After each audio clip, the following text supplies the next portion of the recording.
Doctor Baba Saheb Ambedkar open university.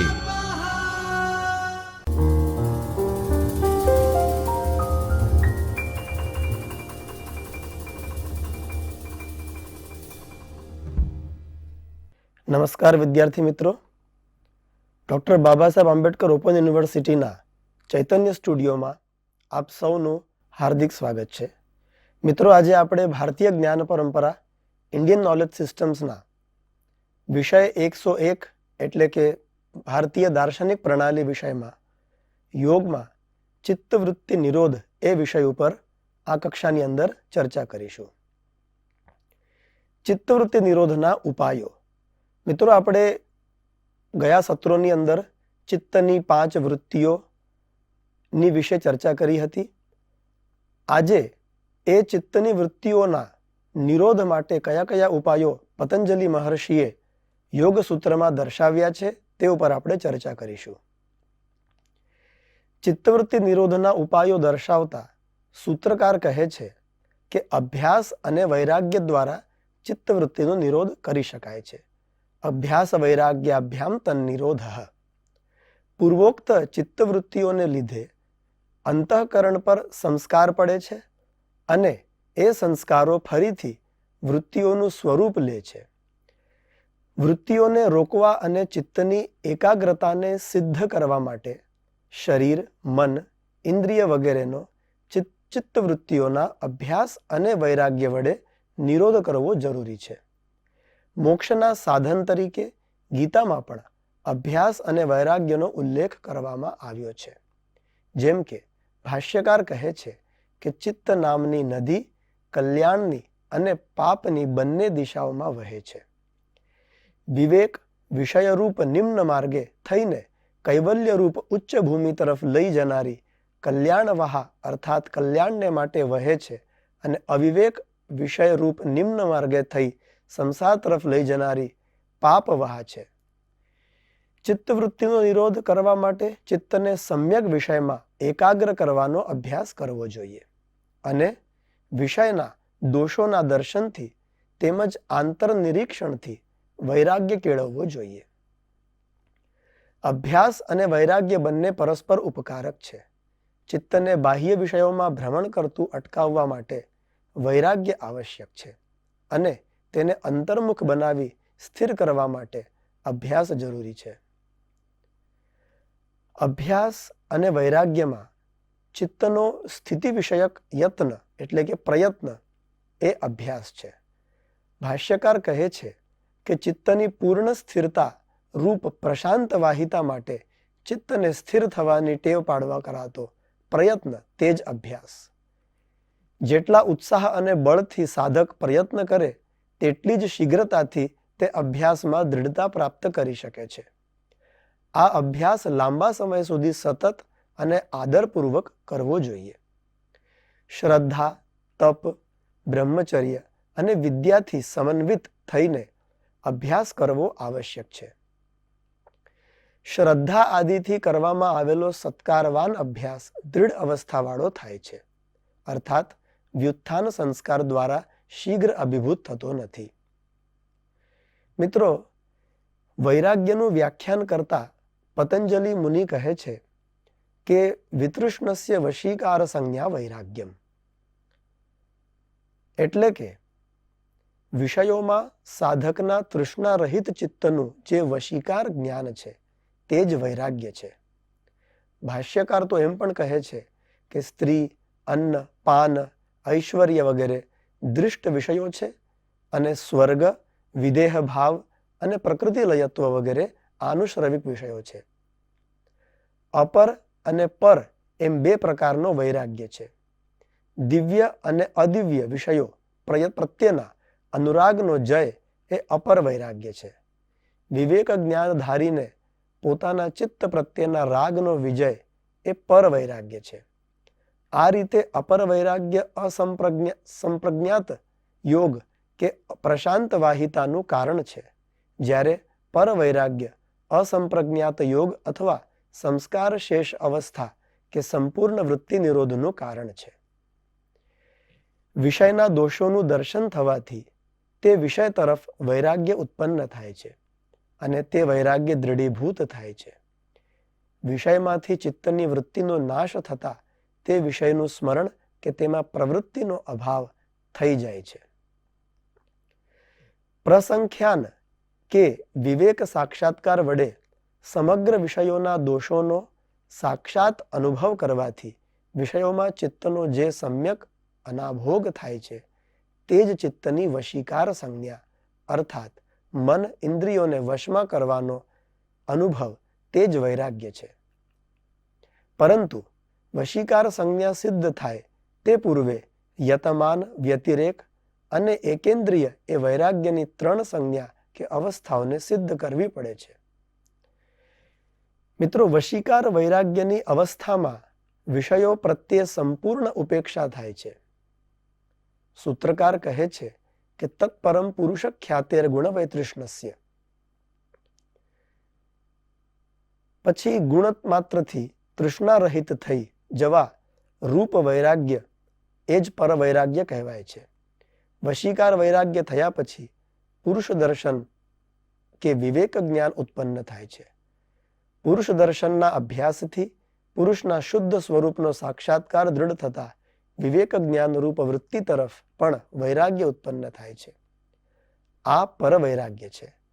એની પ્રાપ્તિ દ્વારા સાધકને સમજાય છે કે આત્મજ્ઞાન રૂપ અવશ્ય પ્રાપ્ત કરવા યોગ્ય વસ્તુ હું પામ્યો છું. મારા ક્લેશો ક્ષીણ થઈ રહ્યા છે. તેમજ સંસાર ચક્રમાં ભ્રમણ કરનાર ધર્મ અધર્મનો પણ સંપૂર્ણ નાશ થઈ ગયો છે. એટલે હવે કંઈ જ પ્રાપ્ત કરવાનું બાકી રહેતું નથી. આમ જ્ઞાનની પરાકાષ્ઠા વૈરાગ્ય છે અને આ વૈરાગ્ય જ કૈવલ્યનું અનિવાર્ય અંગ છે. આમ પરવૈરાગ્યનો ઉદય થતા અસંકર તે સમાધિનો લાભ થાય છે, જેથી શીઘ્ર કૈવલ્યની પ્રાપ્તિ થાય છે. પરવૈરાગ્ય રૂપી દુઃખની ઐકાંતિક તથા આત્યંતિક નિવૃત્તિ થાય છે. તેથી પરવૈરાગ્ય જ જ્ઞાનના ચરમ અવસ્થા કે ચરમ શુદ્ધિ કહેવાય છે. આ પરવૈરાગ્ય જ્ઞાન સ્વરૂપ હોય છે. એમાં કોઈ પ્રવૃત્તિ રહેતી નથી. કેવલ પુરુષ ખ્યાતિ જ અવશિષ્ટ રહે છે. મિત્રો, ત્યારબાદ સંપ્રજ્ઞાત યોગ અને અસંપ્રજ્ઞાત યોગ વિશે મહર્ષિ પતંજલિ યોગ દર્શનમાં ચર્ચા કરે છે. પાતંજલ યોગ સૂત્રના સમાધિપાદના 17 થી 22 સૂત્રોમાં યોગના 2 પ્રકારનું નિરૂપણ છે. સંપ્રજ્ઞાત યોગ કે સંપ્રજ્ઞાત સમાધિ અને બીજું અસંપ્રજ્ઞાત યોગ કે અસંપ્રજ્ઞાત સમાધિ. આ સૂત્રોમાં સંપ્રજ્ઞાત સમાધિની સવિતર્ક વગેરે 4 ભૂમિકાઓનું, અસંપ્રજ્ઞાત યોગનું, નિર્બીજ સમાધિના ઉપાય પ્રત્યય અને ભવ પ્રત્યય નામના 2 પ્રકારોનું, તીવ્ર સંવેગવાળા યોગીઓને પ્રાપ્ત થતી સમાધિ તેમજ સમાધિ ફળનું નિરૂપણ કરવામાં આવ્યું છે. પાતંજલ યોગ સૂત્રના પ્રથમ સૂત્રમાં સંપ્રજ્ઞાત યોગનું જ જે નિરૂપણ કરવામાં આવ્યું છે તેનું અહીં અનુસંધાન કરવું આવશ્યક છે. સંપ્રજ્ઞાત યોગનું કારણ અપર વૈરાગ્ય છે. એકાગ્ર ચિત્ત દ્વારા સંપ્રજ્ઞાત યોગ શક્ય બને છે, જે સદ્ભૂત અર્થને પ્રકાશિત કરે છે, ક્લેશોને ક્ષીણ કરે છે, કર્મબંધનોને શિથિલ કરે છે, બધી ચિત્તવૃત્તિઓના નિરોધરૂપ અસંપ્રજ્ઞાત યોગને અભિમુખ કરે છે. તેને સંપ્રજ્ઞાત યોગ કહેવાય છે. એ પ્રમાણે પ્રથમ સૂત્રના ભાષ્યમાં કહ્યું છે અને વિતર્ક વગેરે 4 ભૂમિકાઓનું વિસ્તારપૂર્વક વ્યાખ્યાન સત્રમાં સૂત્રથી કરવામાં આવ્યું છે. વિતર્ક વિચારાનંદાસ્મિ સંપ્રજ્ઞાતઃ. વિતર્કાનુગત, વિચારાનુગત, આનંદાનુગત અને અસ્મિતાનુગત સમાધિને સંપ્રજ્ઞાત સમાધિ કે યોગ કહેવાય છે. વિક્ષેપના બધા જ કારણો એમાં નિર્મૂળ થાય છે અને બુદ્ધિ સત્વ પ્રધાન બની પ્રકાશે છે. એને સબીજ સમાધિ પણ કહેવાય છે. વિતર્ક વગેરે 4 ભૂમિકાઓને સમજાવતા ભાષ્યકાર કહે છે કે ચિત્તસ્ય આલંબને સ્થૂલ આભોગઃ, સૂક્ષ્મ વિચારઃ, આનંદો આહ્લાદઃ, ચિત્તનો સ્થૂલ આભોગ અર્થાત પ્રજ્ઞા, ભાવના કે તદાકારતા એટલે વિતર્ક, વિષયની સ્થૂળતા આભોગની સ્થૂળતાનું કારણ છે. જે સંપ્રજ્ઞાત સમાધિમાં ચિત્ત સ્થૂળ વિષયની ભાવના કરે છે તેને વિતર્કાનુગત સંપ્રજ્ઞાત યોગ કહેવાય છે. ભૂત ભૌતિક પદાર્થોને સ્થૂળ વિષયો કહેવાય છે.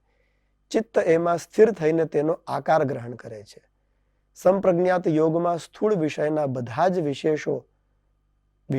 વિશેષોના યોગીને સાક્ષાત્કાર થાય છે. એના સવિકલ્પ અને નિર્વિકલ્પ એવા બે ભેદ છે. ચિત્તના સૂક્ષ્મ આભોગને વિચાર કહેવાય છે. ચિત્ત તન્માત્રા, મહત, અવ્યક્ત વગેરે સૂક્ષ્મ વિષયની ભાવના કરે છે તેને વિચારાનુગત સંપ્રજ્ઞાત યોગ કહેવામાં આવે છે. સ્થૂલ વિષયોના સાક્ષાત્કાર પછી સૂક્ષ્મ વિષયોનો સાક્ષાત્કાર થાય છે. એમાં વિષયનું નામ કે ગુણોનું ભાન અસ્તિત્વ ધરાવતું નથી. આ રીતે વિચાર દ્વારા તત્વ અને યોગ વિષયક સૂક્ષ્મ ભાવ પ્રાપ્ત થાય છે. આથી જ સૂક્ષ્મ વિષયક યોગને વિચારાનુગત સંપ્રજ્ઞાત યોગ કહેવામાં આવે છે. જેમાં ચિત્ત આનંદની ભાવના કરે છે તેને આનંદાનુગત સંપ્રજ્ઞાત યોગ કહે છે. એ વિતર્ક અને વિચાર રહિત હોય છે. અર્થાત તે સ્થૂલ અને સૂક્ષ્મ ભૂત વિષયક નથી. સ્થિરતા વિશેષથી ઉત્પન્ન ચિત્ત વગેરેમાં કરણોમાં વ્યાપ્ત સાત્વિક સુખમય ભાવ વિશેષ આ સમાધિનું આલંબન હોય છે. ચિત્ત જ્ઞાનેન્દ્રિય, કર્મેન્દ્રિય અને પ્રાણનું અધિષ્ઠાન સ્વરૂપ શરીર હોય છે. આથી તે આનંદ સંપૂર્ણ શરીરનું સાત્વિક સ્થૈર્ય છે. આમાં ચિત્ત આનંદથી પરિપૂરિત થાય છે અને સાધકને સંપૂર્ણ આનંદનો સાક્ષાત્કાર થાય છે. તેનું પ્રયોજન દોષ દર્શન દ્વારા પરવૈરાગ્ય સિદ્ધ કરવાનું હોય છે. આમ સાનંદ સમાધિ વસ્તુતઃ કરણ વિષયક કે ગ્રહણ વિષયક છે. અસ્મિતા અર્થાત એકાત્મિકા સંવિદ વાચસ્પતિના મતાનુસાર એકાત્મિકા સંવિદ એટલે આત્મા કે પુરુષની સાથે એકી ભાવને પ્રાપ્ત કરેલી બુદ્ધિ. અહીં માત્ર પુરુષ જ ચિત્તવૃત્તિનો વિષય બને છે. વાર્તિકકારના મતે કેવળ પુરુષ જ જેનો વિષય છે એવો સાક્ષાત્કાર એટલે એકાત્મિકા સંવિદ. તે સાક્ષાત્કાર કે સંવિદ હું છું એવા આકારનો થતો હોવાથી તેને અસ્મિતા નામ આપવામાં આવ્યું છે. એમાં પુરુષ સર્વત્ર વ્યાપેલો છે. આ ભૂમિકામાં ચિન્માત્ર વિભુ, અચેતન, વિવિક્ત કૂટસ્થ પુરુષનો સાક્ષાત્કાર થાય છે. આ આત્મજ્ઞાન પછી કંઈ પણ જાણવાનું બાકી રહેતું નથી. તેથી અસીમિત અનુગત સંપ્રજ્ઞાત યોગને સંપ્રજ્ઞાત યોગની ચરમ ભૂમિકા ગણવામાં આવે છે. એમાં વિવેક જ્ઞાનનો ઉદય થાય છે. એમાં જીવાત્મા અને પરમાત્માના ઉપાધિ રહિત રૂપનો જ સાક્ષાત્કાર થાય છે. ઉપરોક્ત સંપ્રજ્ઞાત યોગની ચાર ભૂમિકાઓમાં સાક્ષાત્કારની સૂક્ષ્મતાની વિકાસ પરંપરા જોવા મળે છે. આથી આ ચાર ભૂમિકાઓ ક્રમશઃ એક જ આલંબનમાં સાધવી જોઈએ. પૂર્વવર્તી વિતર્કાનુગત સંપ્રજ્ઞાત યોગમાં ઉત્તરવર્તી વિચારાનુગત, આનંદાનુગત અને અસ્મિતાનુગત એમ ત્રણેય ભૂમિકાઓની ભાવનાઓ અસ્પષ્ટ રૂપે વિદ્યમાન હોય છે. તે પ્રમાણે વિચારાનુગત અને આનંદાનુગતમાં પણ સમજવું જોઈએ. જો કે અંતિમ અસ્મિતાનુગત સંપ્રજ્ઞાત યોગ આનંદ, વિચાર તથા વિતર્ક વગેરેનો હોય છે. મિત્રો, આ કક્ષાની અંદર આપણે યોગ દર્શનની અંદર મહર્ષિ પતંજલિએ વર્ણવેલા ચિત્તને વૃત્તિના નિરોધના ઉપાયો અને સાથે સાથે સંપ્રજ્ઞાત યોગની જે ચર્ચા કરી છે તે વિષયે આપણે જાણ્યું. આવતી કક્ષાની અંદર આપણે અસંપ્રજ્ઞાત યોગ વિશે વિસ્તારથી જાણીશું. ત્યાર સુધી આપ સૌને નમસ્કાર, પ્રણામ. स्वाध्यायः परमः